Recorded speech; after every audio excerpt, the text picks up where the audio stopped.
عید الفطر پر share کرنے کے لیے تیرا قائل کرنے والی ایسی قرآنی آیات جو آپ کو عید الفطر کی اصل روح سے روشناس کرا دے۔ بے شک ہر مشکل کے ساتھ آسانی ہے۔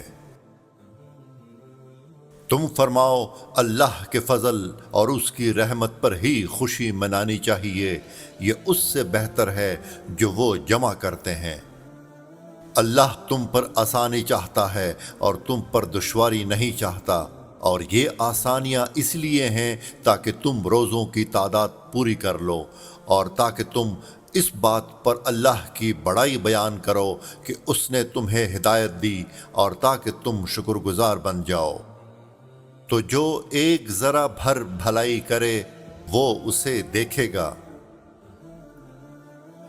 اور نماز قائم رکھو اور زکوٰۃ دو، اور اپنی جانوں کے لیے جو بھلائی تم آگے بھیجو گے اسے اللہ کے یہاں پاؤ گے، بے شک اللہ تمہارے سب کام دیکھ رہا ہے۔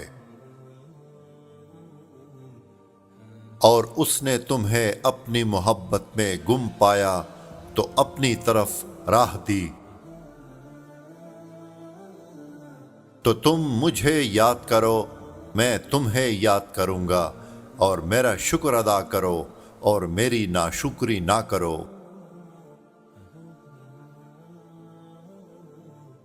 اور اسے وہاں سے روزی دے گا جہاں اس کا گمان بھی نہ ہو، اور جو اللہ پر بھروسہ کرے تو وہ اسے کافی ہے، بے شک اللہ اپنا کام پورا کرنے والا ہے۔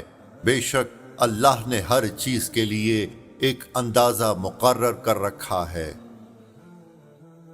اور زمین میں اس کی اصلاح کے بعد فساد برپا نہ کرو، اور اللہ سے دعا کرو ڈرتے ہوئے اور طمع کرتے ہوئے، بے شک اللہ کی رحمت نیک لوگوں کے قریب ہے۔ تمہارے رب نے نہ تمہیں چھوڑا اور نہ ناپسند کیا، تو صبر کرو، بے شک اللہ کا وعدہ سچا ہے، اور یقین نہ کرنے والے تمہیں طیش پر نہ ابھاریں۔ اور نماز قائم رکھو اور زکوٰۃ دو، اور اپنی جانوں کے لیے جو بھلائی تم آگے بھیجو گے اسے اللہ کے یہاں پاؤ گے، بے شک اللہ تمہارے سب کام دیکھ رہا ہے۔ اور نماز قائم رکھو اور زکوٰۃ دو، اور رسول کی فرمانبرداری کرتے رہو، اس امید پر کہ تم پر رحم کیا جائے۔